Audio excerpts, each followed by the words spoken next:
Istanbul It took 16 judges to convict Kurdish politicians Gultan Kisanak and Sebahat Tuncel of belonging to a terrorist organization last year. Turkish President Tayyip Erdogan attends a joint news conference with Russian President Vladimir Putin following their talks in Moscow, Russia. Their trial in Diyarbakir, the biggest city in Turkey's largely Kurdish southeast, was concluded in just a dozen sessions, but during that time the three-judge panel was in constant flux. The women, who maintain their innocence, were brought to court only once, to hear the guilty verdict. Their lawyer, Sihan Aydin, said mounting a proper defense was all but impossible because he never knew who was going to be sitting in judgment. The judges, several of them young and inexperienced, were switched without explanation.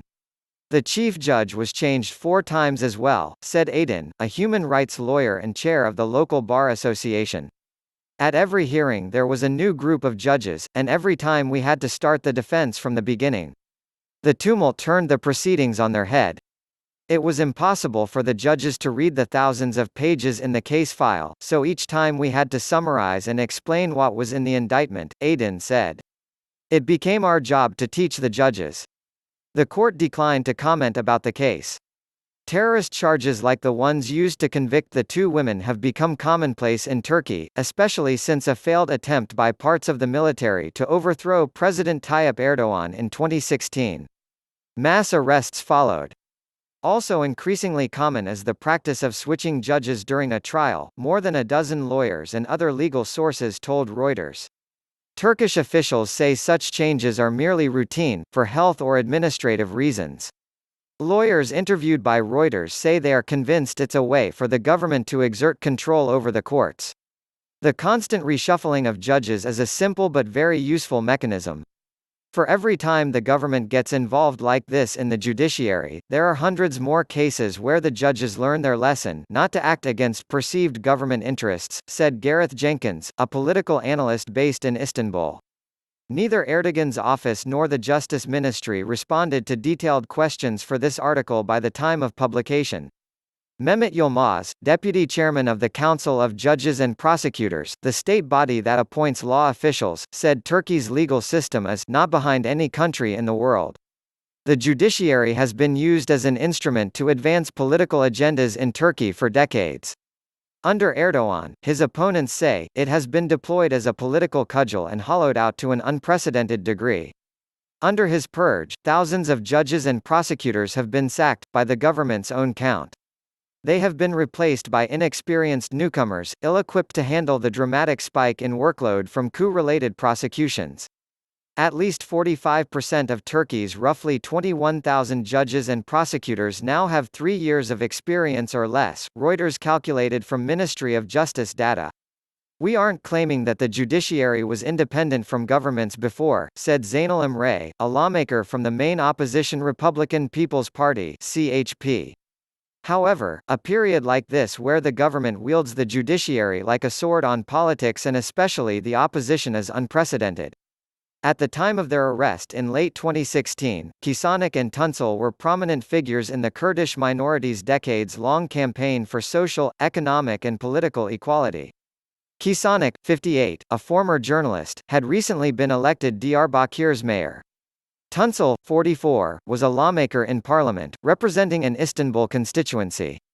They were jailed for 14 and 15 years, respectively, for spreading terrorist propaganda and belonging to the Kurdistan Workers' Party (PKK), which is banned in Turkey and branded a terrorist organization by the US and EU. They denied the charges. Istanbul Bar Association chairman Mehmet Durakoglu said that by using the judiciary as a tool against its opponents, Erdogan's government has achieved what it couldn't do by political means at the ballot box. The Turkish government counters that its legal system is as advanced as any Western country and that threats against its national security require strict anti-terrorism laws. Yilmaz, from the State Council of Judges and Prosecutors, acknowledged, "We have been experiencing problems like an increase in work. Our workload is considerably above the global average." Erdogan has towered over Turkish politics for nearly 2 decades, first as prime minister, from 2003 to 2014, and since then as president. There have been challenges to his rule. In 2013, hundreds of thousands of people took to the streets to protest policies they deemed authoritarian. The trigger was a government plan to build on a small park in downtown Istanbul. 2 years later, peace talks broke down between the government and the militant PKK, which for decades had been waging a violent separatist campaign. In July 2016 came the coup attempt. On each occasion, the authorities responded with a crackdown. The pro-Kurdish People's Democratic Party (HDP), the second biggest opposition party in Turkey's parliament, says thousands of its members and supporters have been detained or jailed since the collapse of peace talks between Turkish authorities and the PKK. Among them is the party's former co-leader, Selahattin Demirtas, who has been held since 2016 on terrorism charges that he denies. Lawyers defending HDP supporters have also faced prosecution. In 2017, Aydin, the chairman of the Diyarbakir Lawyers Bar, was fined for disrupting court proceedings. The complaint stemmed from 2012, when Aydin and other defense lawyers walked out of a mass trial of Kurdish activists accused of belonging to the PKK. Aydin and his colleagues were protesting the court's decision to dismiss their clients from the chamber. The case against Aydin was only brought up 5 years later. The practice of keeping watch over lawyers and activists is also part of the same trend, the same mentality, keeping track of everyone and making sure there is a file ready against everyone, just in case, said Aydin. If you start talking too much, if you criticize the government too much, if you take on high-profile cases, or in my case, if you become a famous lawyer. Prosecutions have extended to academics. Around 4 dozen academics were convicted of spreading terrorist propaganda for signing a petition in 2016 that called for an end to the conflict with Kurdish militants and criticized the Turkish military's campaign in the Kurdish southeast. They were sentenced to up to 3 years in jail. Turkey's constitutional court, which oversees laws, overturned the verdicts last year, ruling the prosecutions violated academics' right to freedom of expression. A few days later, responding to criticism of its decision by some politicians and media, the court issued a statement saying the ruling does not mean that the Constitutional Court shares the same opinions or supports these opinions. Yonca Demir, an academic at Istanbul Bilgi University, was among the more than 2,000 signatories to the petition that sparked the mass arrest. She called her trial a sham. Whatever you say in court has no impact whatsoever on the judges. From the indictment to the rulings, everything was a copy-paste, Demir said. Yes, everyone has political views, but they should stick to the law. Instead, they show their ideologies in court. Erdogan blamed US-based cleric Fethullah Gulen for orchestrating the failed 2016 coup and set about purging his supporters from public office. Gulen denies any involvement. Nearly 4 years later, more than 91,000 people have been jailed and over 150,000 people have been sacked or suspended from their jobs over alleged links to Gulen. Charges include using the services of a bank founded by Gulen's followers and communicating through an encrypted messaging app that Ankara says was used by Gulen's network.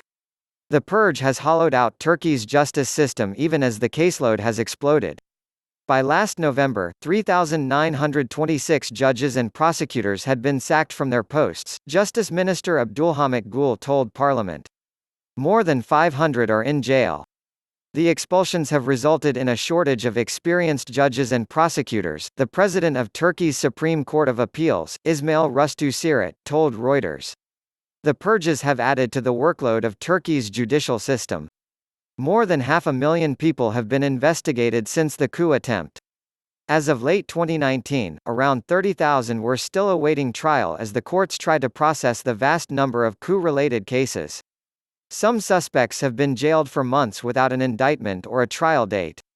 Speaking last year at a ceremony to honor the police, Erdogan said that authorities had still not fully rooted out Gulen's followers and Turkey could not and would not let up in its crackdown. Erdogan's lawyer, Hüseyin Aydin, told Reuters the coup trials were the fairest proceedings in modern Turkish history. The laws were applied to the letter, said Aydin, who isn't related to the human rights attorney. When we look at the general Turkish judicial traditions, these are cases that have most accurately obeyed the principles of law, Aydin said. Our judiciary is passing the test with flying colors. Not all Turkey's lawyers agree. In August, 51 of the country's 81 bars associations, including those of its three largest cities of Ankara, Istanbul and Izmir, boycotted a judge's ceremony at Erdogan's presidential palace.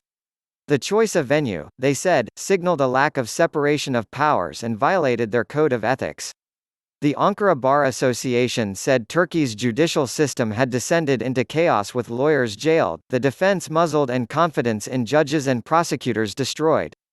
New waves of arrests continue, most recently over online criticism of the government's response to the global coronavirus outbreak. The Interior Ministry said last week that 402 people had been detained for baseless and provocative posts about the pandemic. The young ones. Acknowledging his ministry's struggles with personnel, Justice Minister Gül told Parliament last year that Turkey was aiming to increase the number of judges and prosecutors. Figures from Turkey's Board of Judges and Prosecutors show at least 9,323 new judges and prosecutors have been recruited since the coup attempt. That means that at least 45% of Turkey's roughly 21,000 judges and prosecutors have 3 years of experience or less. Haki Koylu, chairman of the Justice Commission in Turkey's parliament and a lawmaker for Erdogan's AK party, acknowledged to Reuters that some judges and prosecutors have been appointed without adequate training. Unfortunately, it all happens quite haphazardly, Koylu said. We see some of the rulings they make. Now we can only hope that the upper courts correct these rulings upon appeal. But the Supreme Court of Appeals, the highest appeals court, has been hollowed out too. Sirit, the court's president, told Reuters the appointment of judges with less than 5 years' experience to the Supreme Court of Appeals poses risks not only for the reasonable duration of proceedings, but also for the right to a fair trial. New judges often lack experience, a dozen lawyers and current and former judges said. I became a judge in a criminal court at the age of 48, said Köksal Sengen, who retired in 2013. Now, after the widespread dismissals and new appointments, Sengen said, the average age of judges in some provinces has fallen to 25. He didn't say what data his observation about the average age was based on. In my opinion, the minimum age for criminal court should be 40. Maybe even higher, Sengen said. You have to climb the stairs one by one. In the current system, they are appointed so early. That lack of training leaves newcomers with too little of the emotional and mental toughness needed in the job, he argued. These judges have 3 or 5 years' experience, sitting at the top of a court that hands down the heaviest sentences. These kids come under such pressure, and get crushed. You can't expect much from such a young judge. The impact of such inexperience goes beyond criminal cases. Yesem, a commercial lawyer practicing in Istanbul, described chaotic proceedings in one case. She spoke on condition that her full name not be used. The case, she said, was very simple, a dispute over a small debt involving 2 companies. The judge had no trouble making the ruling. Then, to Yesem's surprise, he sought a favor. The judge, who seemed younger than 25, asked me, Ms. Lawyer, can you help me with writing the verdict? I am not sure about the style. I couldn't help but laugh, but we wrote the ruling together, she said. Turkey shows no sign of changing course. After the attempted coup, the country cancelled a European Union training program for Turkish judicial officials and opted to train its judges and prosecutors itself. The European Commission wrote in its annual 2019 report that large-scale recruitments of new judges and prosecutors are concerning. Turkey countered that the EU's criticisms were unfair and disproportionate. Lawyer Veysel Okay has defended several journalists against accusations they are part of Gülen's network. He was awarded last year's International Thomas Deller Medal, named for the German lawyer who defended Jewish citizens against Nazi persecution, in recognition of his work in defense of freedom of speech and the rule of law. OK said young judges are being promoted because of their political connections, with little life experience, let alone professional experience. This is, by itself, an injustice, OK said. In the past, we used to research the judges when they were appointed to a case we were representing, and we would adjust our defense according to past rulings they'd handed down and their political views. Times have changed, he joked darkly. Now we don't have to, because we know they are all pro-government.